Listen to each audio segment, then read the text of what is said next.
aimer dans cette nation, comme dans ton royaume.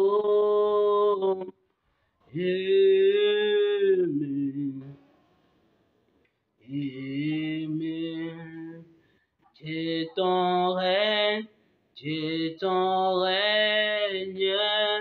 vienne, ta volonté soit faite.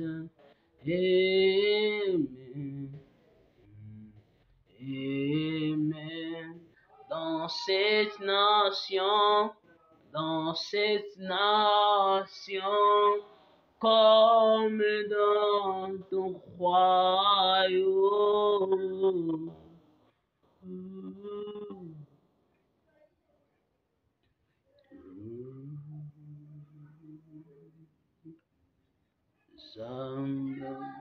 Zambabikamu,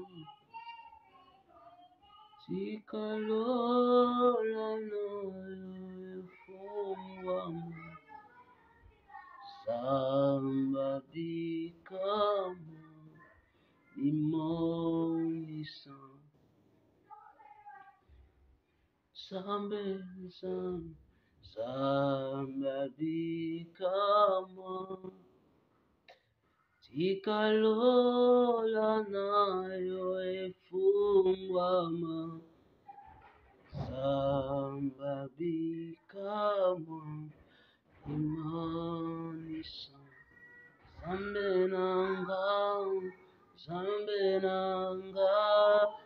Zambabikamu,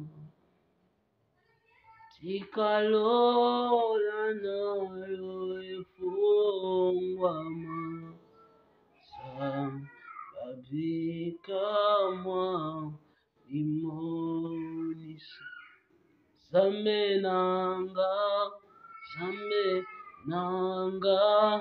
Zambabikamu, Tikalola nayo efungwama.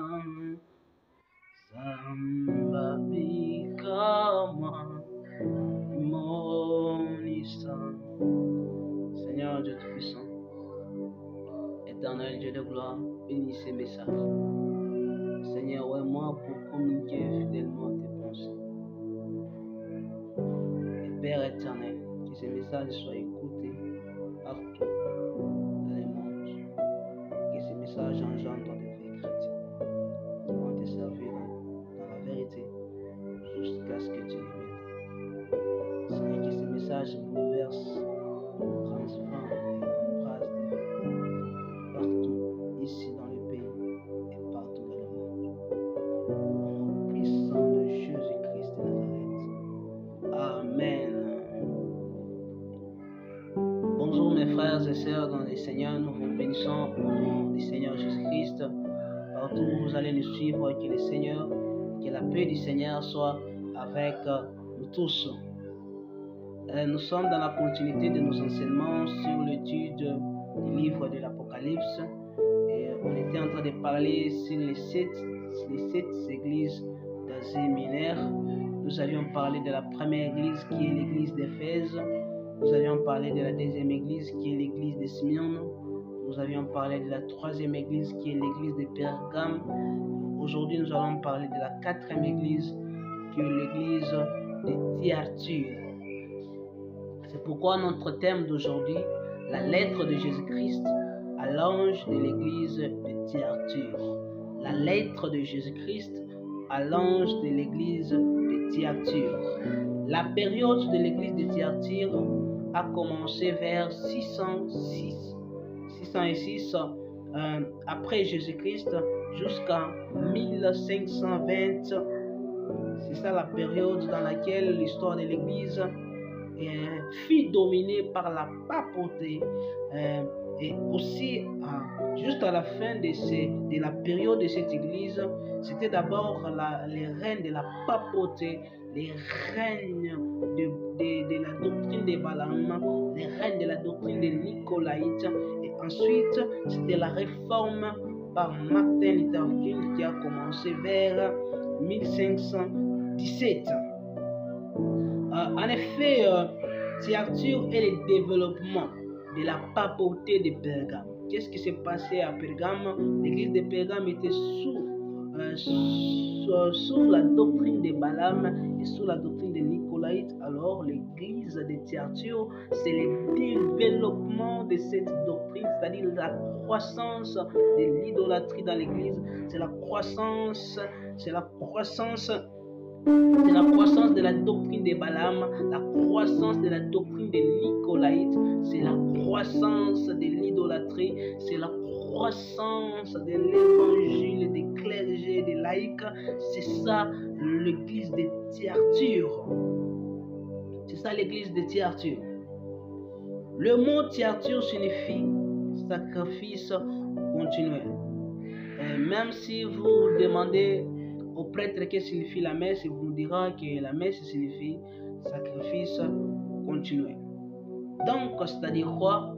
Donc, ils ont mis à côté l'œuvre de Jésus-Christ à la croix pour dire que Christ n'a pas ôté le péché du monde une fois pour toutes. Alors, il fallait continuer ce sacrifice à chaque fois comme dans l'Ancien Testament. Donc,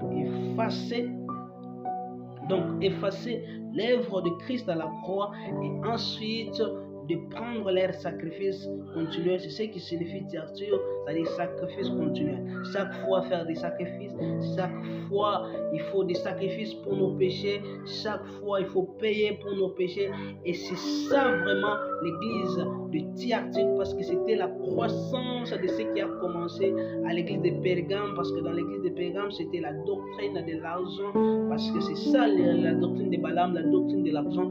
Alors on a ramené ça dans l'église de Thyatire. Et qu'est-ce qui s'est passé dans l'église de Thyatire? On payait l'argent pour le pardon de péché, on faisait des sacrifices pour le pardon de péché.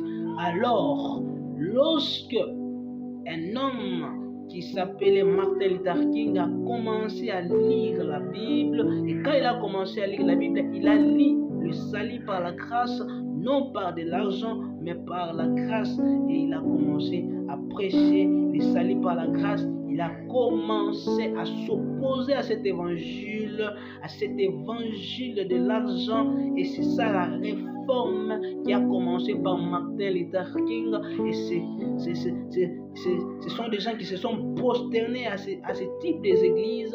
Et ils ont commencé à engendrer les églises protestantes. C'est comme ça les églises protestantes ont recommencé à travers Martin Luther King, qui s'est opposé à cet évangile de Balaam, à l'évangile de Nicolaïte, à l'évangile de payer pour être pardonné. Lui, il a dit non, ça ce n'est pas la parole de Dieu. Nous sommes sauvés à travers la grâce, à travers Jésus-Christ de Nazareth.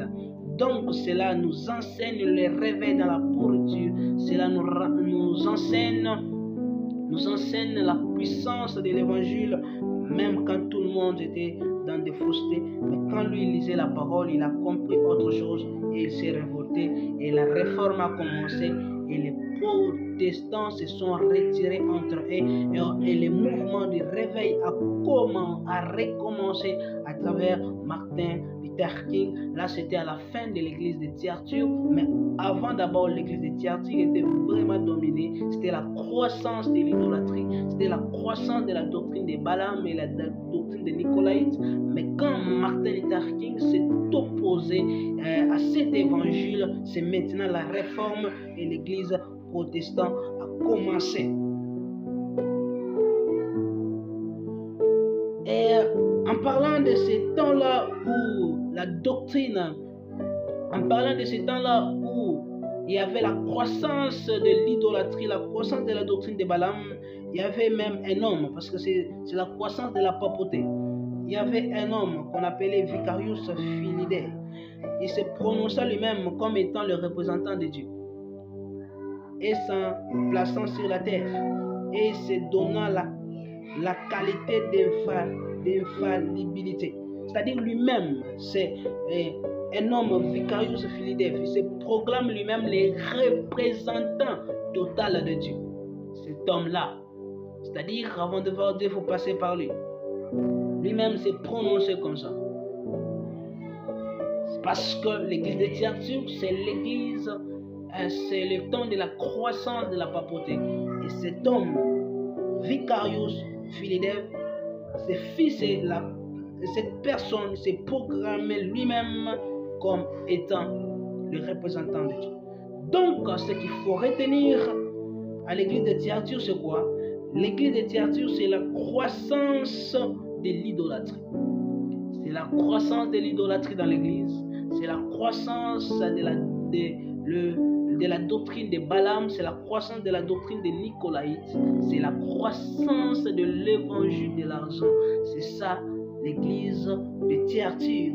Et ensuite, ce n'est pas seulement ça. Il y a aussi les protestants qui ont été engendrés dans l'église de Thyatire. Juste à la fin, vers 1517, il y a une réforme qui a commencé à travers Martin Luther King. Il a commencé à s'opposer à la doctrine de Balaam. Il a commencé à s'opposer à la doctrine de payer de l'argent pour être pardonné. Il a dit non, nous sommes sauvés par la grâce et au moyen de la foi.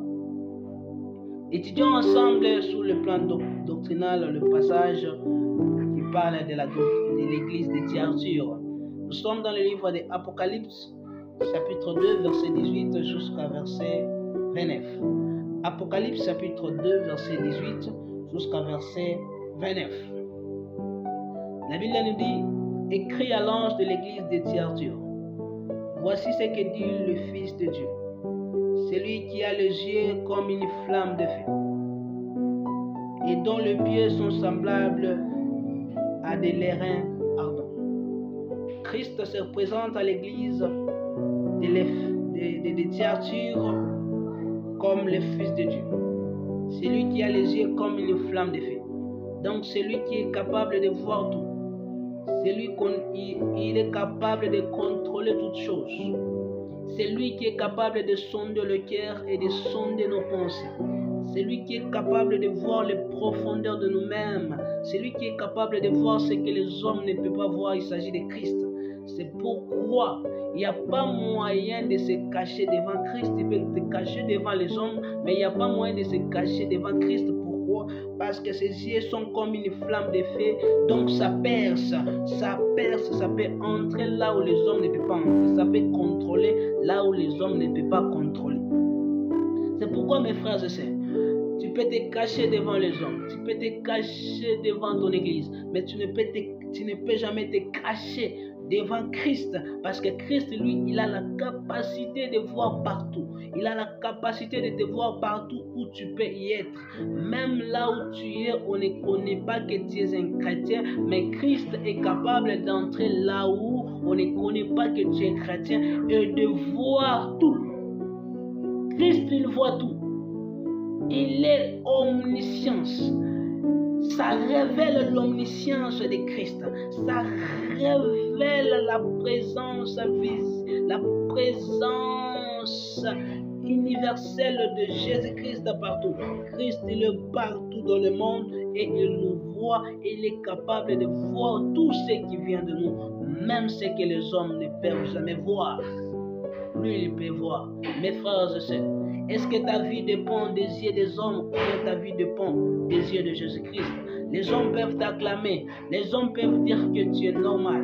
Est-ce que Christ il dit que tu es normal? Si Christ ne dit pas que tu es normal, c'est-à-dire tout c'est rien, parce que c'est lui qui va juger, parce que c'est lui qui voit tout. C'est pourquoi que ta vie, compare ta vie devant les yeux de Christ, parce que ses yeux sont comme des flammes de feu. L'homme ne peut pas voir tout. L'église ne peut pas voir tout. Mais celui qui voit tout, c'est Christ. Parce que ses yeux percent. Ses yeux peuvent arriver.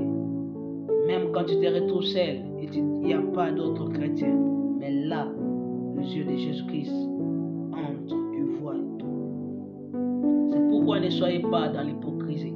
Parce qu'il y a quelqu'un qui voit tout. C'est pourquoi n'ayez pas une double vie. À l'église, il y a une autre personne. Au travail, une autre personne. À la famille, une autre personne. Parce qu'il y a quelqu'un qui voit tout et qui contrôle tout.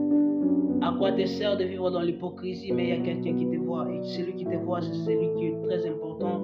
Et c'est celui qui va même te juger. Jésus-Christ de Nazareth. Alors ouvre tes yeux et aie la révélation de l'omniscience de Christ partout où tu es et commence à les voir partout.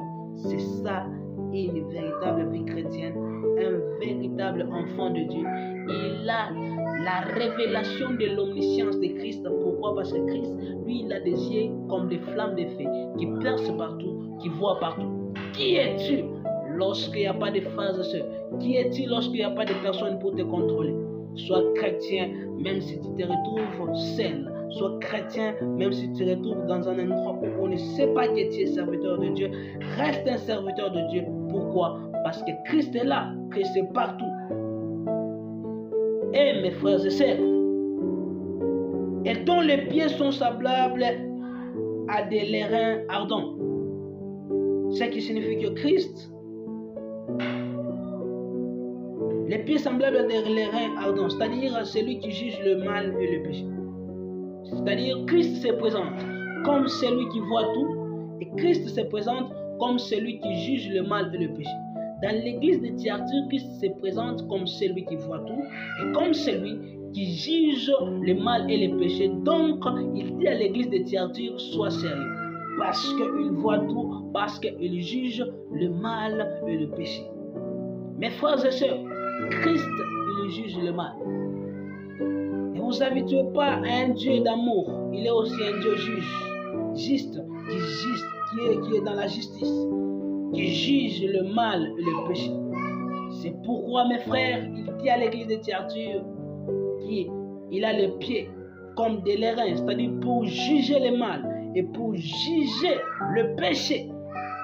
Si tu es dans le péché, c'est la justice de Dieu qui t'attend. Si tu es dans le péché, c'est le jugement qui t'attend. Parce que Jésus-Christ juge le mal et le péché. Toi qui restes dans le péché, tu seras jugé les derniers jours.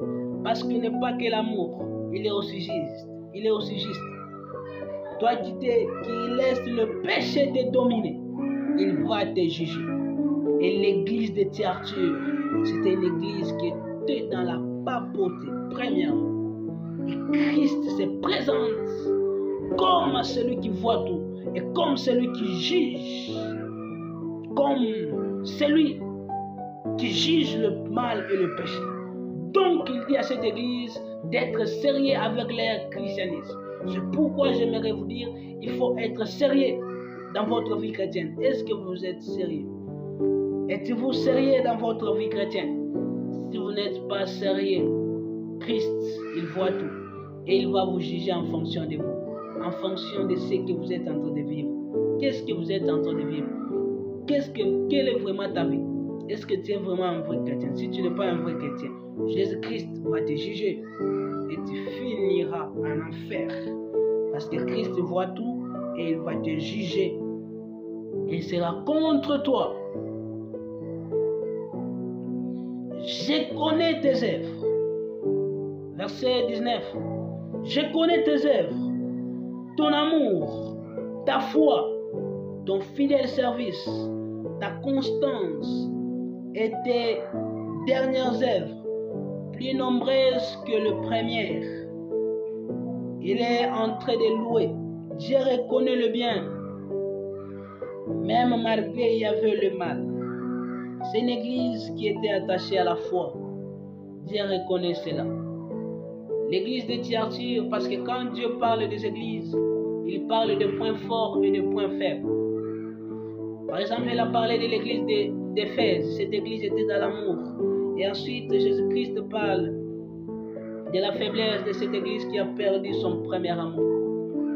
Quand il parle de l'église de Smyrne, là, il n'y avait même pas de points faibles. C'était toujours des points forts, parce que c'était une église qui n'avait pas de péché. Quand il parle de l'église de Pergame, c'était une église qui avait introduit les idoles dans l'église. Quand il parle de l'église de Thyatire, il y a des points forts, il y a aussi des points faibles. Et quel est le point fort? Cette église avait gardé la foi. Cette église avait gardé la foi. Cette église était dans l'amour. Cette église avait des fidèles services. Cette église était dans la constante. Premièrement, Cette église avait des œuvres, c'est-à-dire cette église évangélisée. Cette église produisait aider le pauvre. Cette église aidait les mendiants. Cette église aidait les orphelins. C'est-à-dire, ça fait beaucoup des œuvres. Beaucoup des œuvres dans l'église. Beaucoup des œuvres en aidant les gens. L'église de Thyatire. Jésus-Christ reconnaît cela. Bien qu'il y avait la pourriture, mais il y avait aussi des bonnes choses. Il y avait aussi des bonnes œuvres.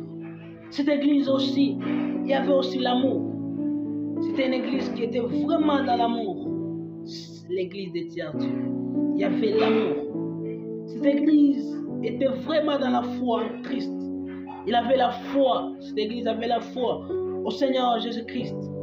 Cette église était fidèle. Cette église était fidèle dans le service. Il était fidèle à Dieu. Il faisait ce que Dieu voulait que cette église fasse. Cette église faisait. Cette église était dans la constante. Cette église était vraiment constante. Et cette église, et qu'est-ce que Jésus-Christ dit? Était dernière œuvre, plus nombreuse que le premier. Mes frères et sœurs, l'église de Thyatire est terminée dans un réveil puissant. Ce que nous avions parlé dans l'histoire de l'église. Et ce réveil était engendré par Martin Luther King. Il s'est opposé à l'évangile. Parce que l'église a commencé vers 606, a terminé vers 1520. Vers 1517, il y a un puissant réveil qui a commencé. Il y a une réforme qui a commencé. Et cette réforme, c'est par Martin Luther King. C'est pourquoi on nous dit quoi? Et des dernières œuvres plus nombreuses que le premier. Et cela a commencé vers 1517. Un puissant réveil, une réforme, et les protestants étaient engendrés par Martin Luther King. Et l'amour de Dieu est revenu dans une dimension très très élevée. Dans une dimension très très élevée. C'est pourquoi c'était une église où les dernières œuvres c'était plus nombreuses que le premier. Donc, le premier œuvre n'était pas vraiment qualitatif, mais les dernières œuvres c'était vraiment qualitatif. Ça engendrait des vrais chrétiens qui ont été réformés par la réforme de Martin Luther King. Verset 20. Mais ce que je contre toi, c'est que tu laisses la femme Jézabel, qui se dit prophétesse, enseignant et séduire mes serviteurs, pour qu'ils se livrent à l'impudicité et qu'ils mangent des viandes sacrifiées aux idoles. Jézabel existait dans l'église de Thyatire, mais Jézabel avait le même nom que la femme d'Akab. La Jézabel poussait les gens à adorer les idoles et aussi à l'impudicité. L'église de Thyatire laissait quelqu'un qui enseignait des fausses doctrines. Le problème de l'ange de l'église, il était tolérant et il ne vérifiait pas ce qui donnait la parole. Parlons un peu de la femme Jézabel parce qu'il était aussi dans l'Ancien Testament et c'était la femme d'Akab. Et cet esprit aussi était sur la Jézabel de Thyatire. La Jézabel de Thyatire. Et la Jézabel de Thyatire enseignait des doctrines qui ne sont pas de Dieu. Et des doctrines qu'il enseignait, ça poussait les peuples à l'idolâtrie. Ça poussait les peuples à la doctrine de Balaam, à la doctrine de Nicolaïtes. Ça poussait les peuples à l'évangile de l'argent. Donc, les problèmes de l'église de Thyatire, cette église laissait la parole à la femme Jézabel.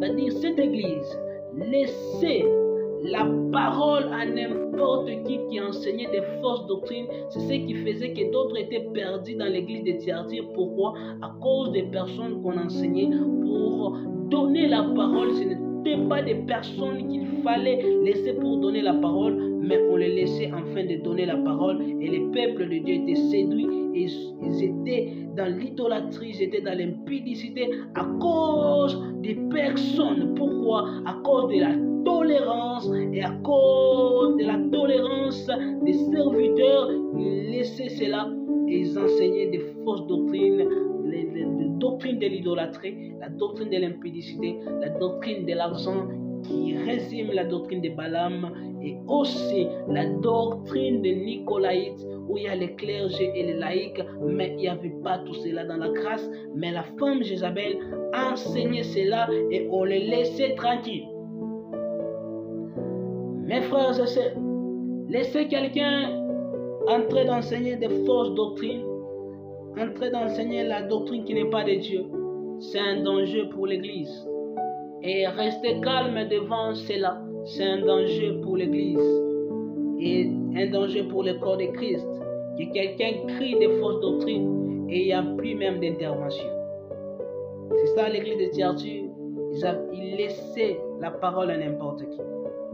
Quelqu'un qui parle des choses qui sont fausses, il faut être contre lui. Il faut être contre lui. Et il ne faut pas lui donner la parole au peuple de Dieu.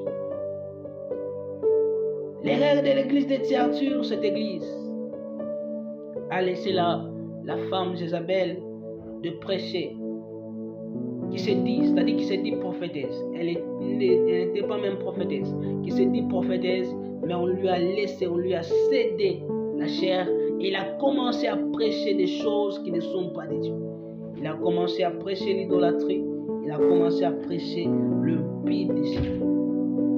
C'est pourquoi, mes frères et sœurs, il faut juste vérifier celui qui nous donne la parole. Il faut juste vérifier ceux qui donnent la parole parce que ça l'impacte au peuple. Ça l'impacte au peuple. L'église de Thyatire est tombée dans le refroidissement à cause de ceux qui donnaient la parole.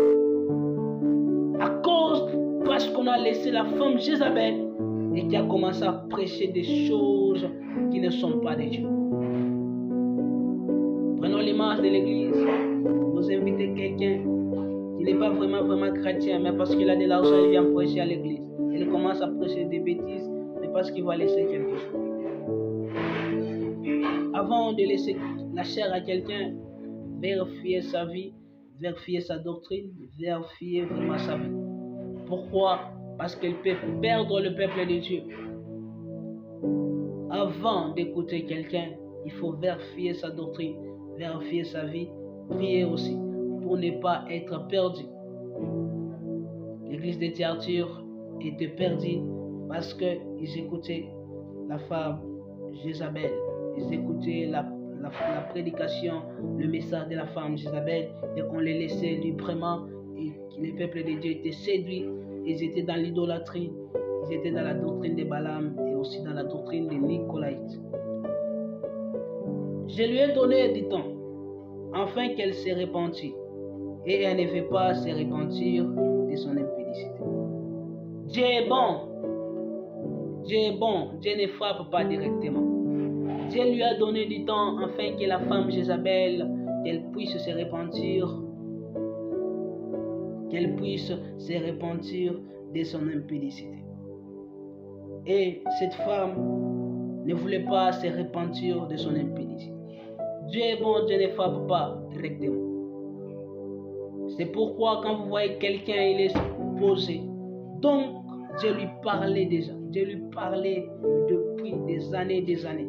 Parce que Dieu ne frappe pas directement. Dieu, il interpelle, il est en train de suivre la personne, d'écouter la personne, d'interpeller la personne. Si la personne n'écoute pas, maintenant Dieu va prendre la décision. Mais même avec la femme Jézabel, Dieu lui parlait, Dieu lui exhortait. Et quand Dieu lui exhortait, n'écoutait pas. Et maintenant Dieu a pris la décision de le frapper. Pourquoi? Parce que Dieu est bon. Dieu ne peut pas frapper quelqu'un sans lui interpeller. C'est pourquoi tu peux être là, tu es en train de tomber dans le refroidissement. Tu es en train de perdre ta vie chrétienne et Dieu est en train de te parler. Le Saint-Esprit est en train de te convaincre. Mais si tu n'écoutes pas, c'est maintenant Dieu va prendre la décision de t'exposer. Même avec la femme Jézabel. Parce que Dieu lui a donné un peu de temps de se repentir et elle ne veut pas se repentir de son impudicité, de sa mauvaise doctrine. Dieu ne voulait pas les frapper directement. Dieu lui a donné du temps. Dieu donne toujours du temps afin que l'homme puisse se repentir, mais c'est l'homme qui ferme le cœur. Et Dieu te donne toujours du temps afin que tu puisses te repentir, mais si tu n'écoutes pas, c'est maintenant Dieu va prendre la décision. Quand il va prendre la décision, ce sera vraiment la colère du maître. Pourquoi il t'a donné du temps et tu n'auras aucune raison que Dieu ne m'avait pas donné du temps, comme la femme Jézabel. Dieu lui a donné du temps afin de se repentir, mais lui-même, elle a refusé de se repentir et maintenant Dieu a pris la décision. Voici, je vais la jeter sur un lit.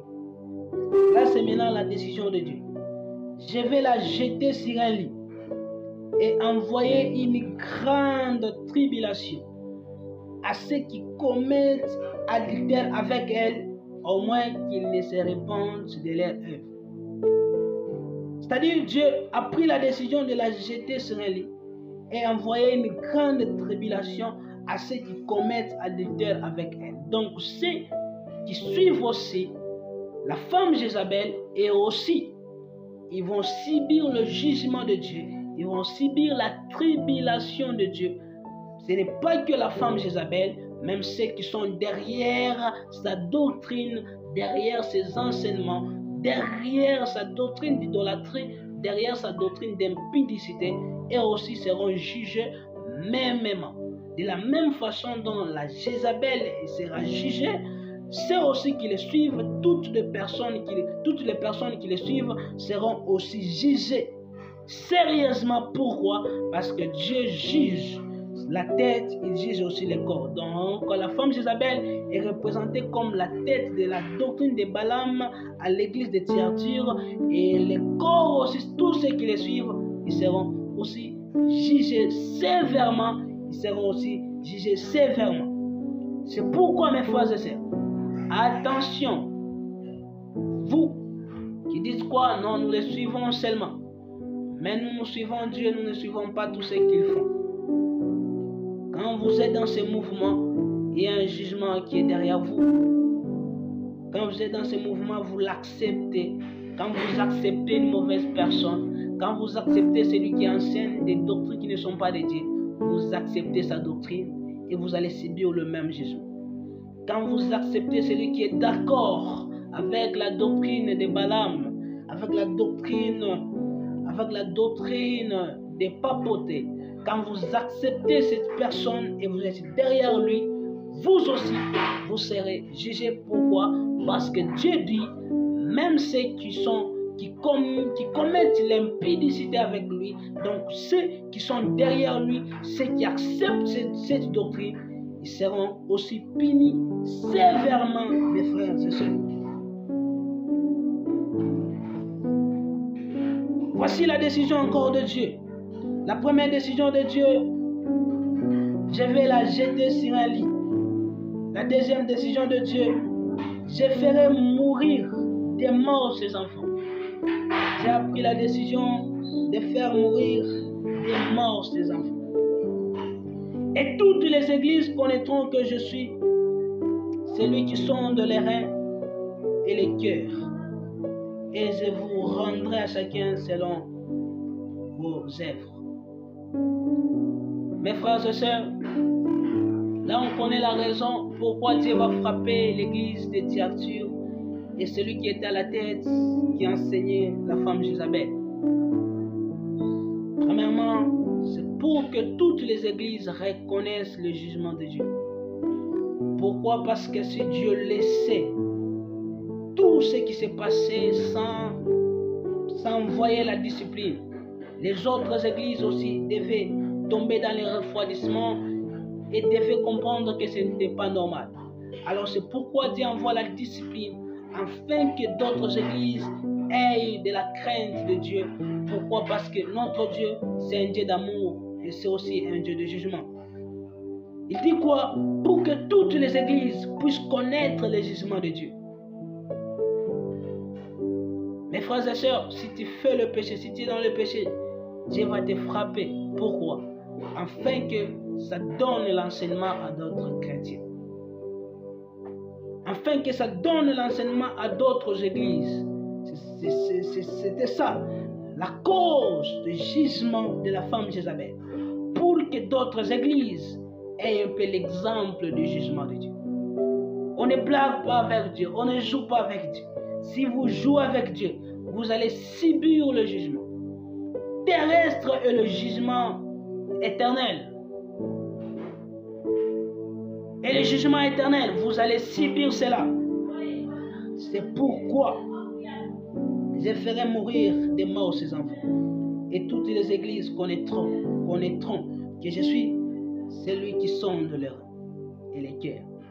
Ils connaîtront que Dieu c'est celui qui sonde les cœurs, les reins et les cœurs. C'est-à-dire, ils connaîtront que c'est Dieu qui voit tout et qui a l'omniscience. C'est Dieu qui est l'omniscient, qui est capable de contrôler même ce que les hommes ne peuvent jamais contrôler.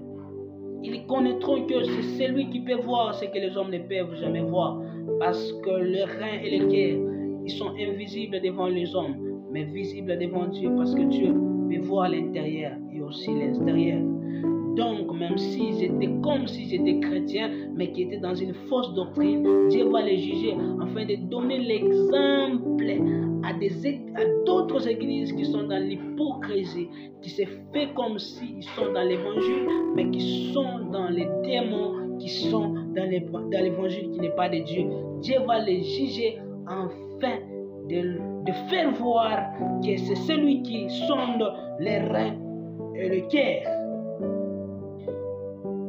À vous, à tous les autres de Thyatire qui ne reçoivent pas cette doctrine et qui n'ont pas connu les profondeurs de Satan, comme il les appelle, je vous dis, je ne mets pas sur vous d'autres fardeaux, seulement ce que vous avez. Retenez-les jusqu'à ce que je vienne.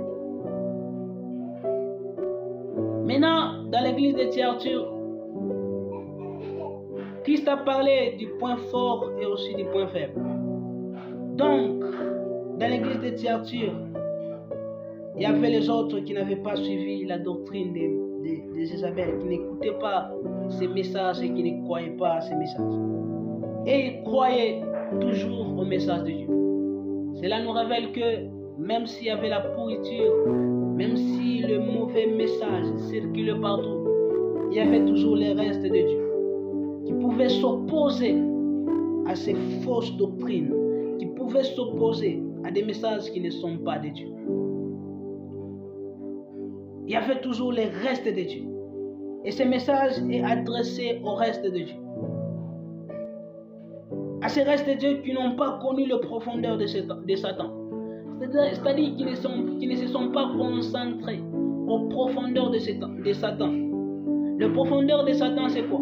C'est avoir plus de connaissances de Satan que de Jésus-Christ, que de Dieu. C'est connaître trop sur les mondes occultes que de connaître sur Dieu.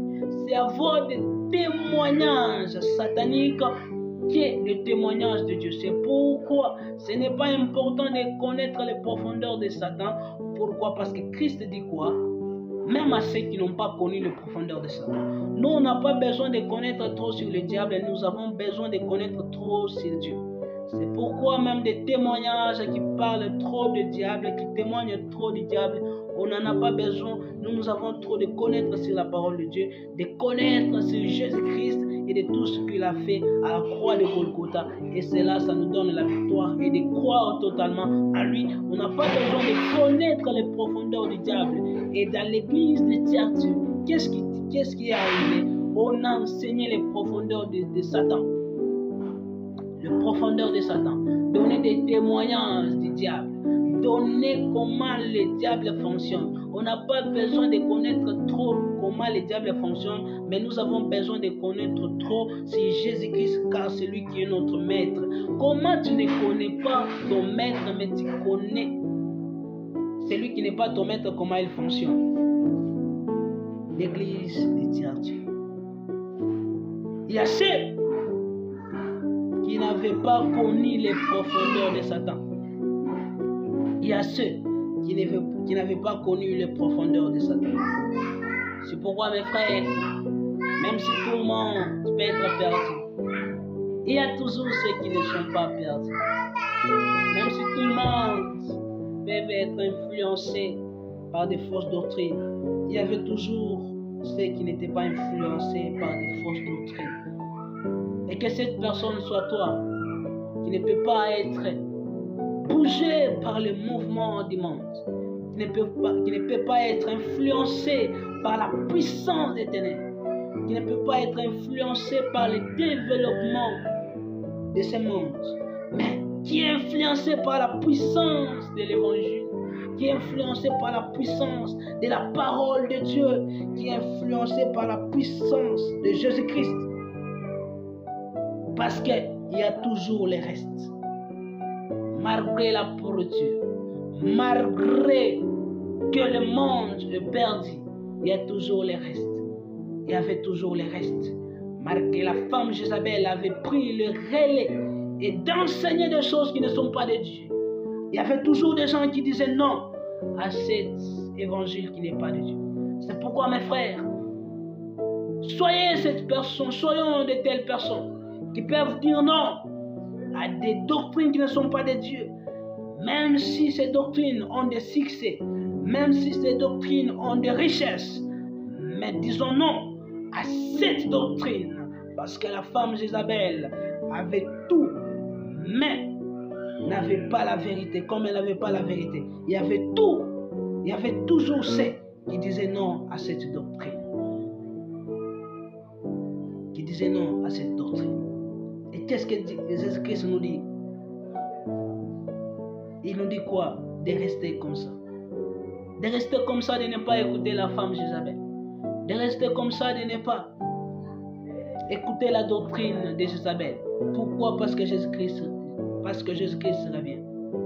Quand Christ revient, il vous trouve dans la doctrine de Balaam, dans la doctrine de Nicolaïte, dans les enseignements de la Jézabel. Vous allez rater l'enlèvement. C'est pourquoi des chrétiens qui étaient dans l'église de Thyatire, qui n'écoutaient pas Jésus-Christ, qui n'écoutaient pas cette doctrine de Jésus-Christ, les encouragent. Pourquoi? Parce qu'il y revient. Il va le prendre. Malgré cette pourriture, Christ va prendre ses siens et cette pourriture va rester. Mes frères et sœurs, Jésus-Christ revient. Et quand il revient, il va prendre seulement ceux qui sont attachés à lui, pas ceux qui sont attachés à la doctrine de Jézabel. Il va prendre seulement ceux qui ont la foi en lui, pas ceux qui ont la foi à des doctrines qui ne sont pas de Dieu. C'est pourquoi, mes frères, cherchez toujours à rester dans la doctrine de Dieu. C'est pourquoi, mes frères, cherchez toujours à être dominés par Jésus-Christ, pas être dominés par des doctrines qui sont fausses. Cherchez toujours que Christ soit le premier et qu'il prend la première position dans votre vie. Pourquoi? Parce qu'il revient bientôt. Et s'il revient bientôt, s'il vous trouve dans des doctrines qui ne sont pas de Dieu, vous vous préparez à rater l'enlèvement. Parce que celui qui écoute les enseignements de la Jézabel, les enseignements de l'idolâtrie, les enseignements de l'argent, les enseignements de Nicolaïte, les enseignements de l'impudicité, il se prépare pour rater l'enlèvement. Mais ceux qui ne l'écoutent pas, qu'ils restent comme ils sont. Pourquoi? Parce que Christ revient et il reviendra pour le prendre. À celui qui vaincra et qui gardera jusqu'à la fin mes œuvres. Celui qui va vaincre, c'est-à-dire quoi? Vaincre dans l'église de Thyatire, c'est refuser les enseignements de la Jézabel, c'est refuser la doctrine de Balaam, c'est refuser la doctrine de Nicolaïte, c'est refuser l'impudicité, c'est refuser l'idolâtrie, c'est refuser d'adorer l'argent. C'est ça, vaincre dans l'église de Thyatire. Et qui gardera jusqu'à la fin mes œuvres. Et qui gardez jusqu'à la fin mes œuvres. Gardez la foi. Gardez la parole de Dieu. Je donnerai au autorité sur les nations. Celui qui vaincra, il donnera autorité sur les nations. C'est-à-dire, il régnera sur les nations. Il les pètera, c'est-à-dire, il aura la domination sur les nations. Il les pètera comme univers de fer. Comme on brise les vases d'honneur. Ainsi que moi-même, j'en ai reçu le pouvoir de mon Père. Et je lui donnerai l'étoile du matin. À celui qui vaincra, Christ promet de lui donner l'étoile du matin. C'est quoi l'étoile du matin? L'étoile du matin, c'est Jésus-Christ de Nazareth. Le plus grand cadeau qu'il va lui donner, il va lui donner lui-même. Il va se donner lui-même à celui qui va vaincre. Et quand on parle de l'étoile du matin, ça représente Christ en l'enlèvement de l'Église. C'est-à-dire à tout celui qui vaincra, il sera enlevé quand Christ reviendra. Parce que l'étoile du matin représente Jésus-Christ lors de sa venue pour prendre l'Église. Parce qu'il reviendra comme l'époux afin de prendre l'épouse pour un mariage dans le noces pendant 7 ans. Christ, il est représenté comme l'étoile du matin afin d'enlever l'Église. Et tout celui qui va vaincre les fausses doctrines, il sera enlevé. Il sera enlevé. Mes frères et sœurs, l'enlèvement est réel. Parce que Christ, c'est lui qui est l'étoile du matin et qui représente l'enlèvement. Frères et sœurs, l'enlèvement est réel. Et l'enlèvement est réel. Pourquoi? Parce que lui-même, Christ, qui est la tête de l'Église, a été enlevé. Donc, il nous a donné les modèles. Partout où Jésus-Christ est passé, nous aussi nous allons passer. Si Christ était sur la terre, il a vaincu le péché, nous aussi nous pouvons vaincre le péché. Christ aussi, il a été enlevé, nous aussi nous serons enlevés. C'est pourquoi le plus grand cadeau qu'il va nous donner, c'est lui-même et l'étoile du matin qui représente l'enlèvement. C'est-à-dire nous serons enlevés lorsqu'il reviendra. Tout celui qui va accepter de vaincre des fausses doctrines, tout celui qui va tourner le dos vers les enseignements de la Jézabel et qui va regarder Jésus-Christ, lorsque Christ reviendra, il sera enlevé avec lui. Parce que c'est lui-même qui est l'étoile du matin et le soleil de la justice. Le soleil de la justice, c'est quand il reviendra pour régner dans la terre millénaire. L'étoile du matin, c'est quand il reviendra pour enlever l'Église. Donc, celui qui va passer par l'étoile du matin va aussi passer par le soleil du matin. Pourquoi? Parce que celui qui est enlevé va aussi participer dans la terre millénaire. Celui qui est enlevé va aussi participer dans la terre millénaire. Jésus-Christ nous a promis de très grandes choses. Mais qu'est-ce qu'il nous dit? De vaincre le monde, de vaincre les fausses doctrines qui règnent sur cette terre. Et nous allons voir le soleil, l'étoile du matin et aussi le soleil de la justice. Nous serons enlevés. Comme lui-même a été enlevé, qui est le modèle de l'Église. Si lui-même, la tête de l'Église, était enlevée, donc nous aussi, qui est le corps, nous allons lui suivre à l'enlèvement. Et Christ revient bientôt afin d'enlever l'Église. À celui qui vaincra, il va lui donner l'étoile du matin. Il sera enlevé. Que celui qui a des oreilles entende ce que l'Esprit dit aux églises. Mes frères et sœurs, que celui qui a des oreilles entende ce que l'Esprit dit aux églises. Ce message n'est pas adressé seulement à l'église de Thiarture. Ce message est adressé à nous tous. Même aujourd'hui, nous sommes dans l'église de Laodicée. Ce message nous adresse. C'est aussi à nous. Pourquoi? Parce qu'il y a aussi des enseignements de Jézabel. Il y a aussi la doctrine de Balaam. Il y a aussi la doctrine de Nicolaïtes qui domine encore aujourd'hui. Mes frères et sœurs, ce message est à toi. Tu vas suivre ce message partout où tu vas recevoir. Est-ce que tu es dans la doctrine de Balaam? Est-ce que tu reçois les enseignements de la Jézabel? Est-ce que tu es dans l'impudicité? Pourquoi? Parce que à celui qui a des oreilles, entende ce que l'Esprit dit aux églises. Aux églises, à toutes les églises. Donc, toi aussi, ces messages t'intéressent.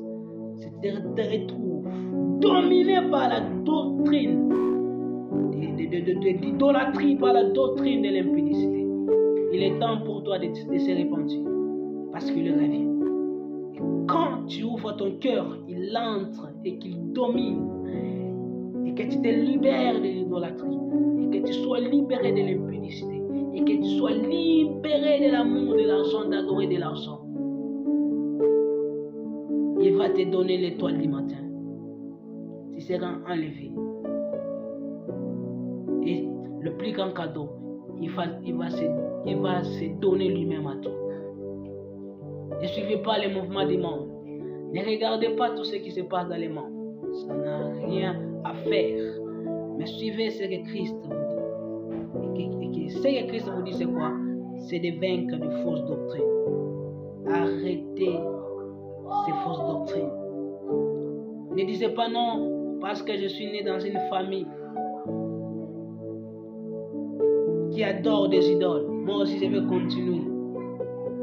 Tu peux changer ta famille. Ne dis pas non. Nous sommes dans une famille où la doctrine d'impudicité est normale, la doctrine d'idolâtrie est normale. Tu peux vaincre cela, même dans ta famille. Écoutez ce message et laisse que le Saint-Esprit puisse te convaincre. Parce que ce message est à toi. Alors prions ensemble, s'il vous plaît. Seigneur Dieu Tout-Puissant, Éternel Dieu de gloire, merci pour ce message que tu nous as donné ce matin. Que ces messages puissent engendrer des chrétiens, des gens qui vont se révolter pour être contre la doctrine des Balaam, pour être contre la doctrine des Nicolaïtes, pour tourner les dos vers les enseignements de la Jézabel, qui n'amènent à rien, qui n'amènent que le plaire et les grincements dedans. Seigneur, nous ne voulons pas être attachés à la doctrine de Balaam, à la doctrine des Nicolaïtes, mais nous voulons être attachés à toi. C'est pourquoi, Père éternel, je brise toute autorité et tout esprit démoniaque pour enfoncer les gens dans des doctrines qui ne sont pas des doctrines de Dieu. Et que ton règne vienne, ta volonté soit faite dans le monde. Au nom puissant de Jésus-Christ de Nazareth. Aide mon frère à renoncer à des fausses doctrines. Aide mon frère à renoncer à l'idolâtrie, à renoncer à l'impudicité, à renoncer à l'amour de l'argent. Au nom puissant de Jésus. Ô Saint-Esprit, Esprit de Dieu, Esprit de révélation, je brise des enseignements de Jézabel. Je brise les enseignements de la doctrine de Balaam, de la doctrine d'idolâtrie, de la doctrine de l'impudicité, de la doctrine de l'argent, de la doctrine de la domination, la doctrine des Nicolaïtes, où il y a des clergés, il y a des laïcs, il n'y a pas. Que la grâce de Dieu, que la foi de Dieu entre dans le cœur des gens, au nom puissant de Jésus-Christ de Nazareth. Amen.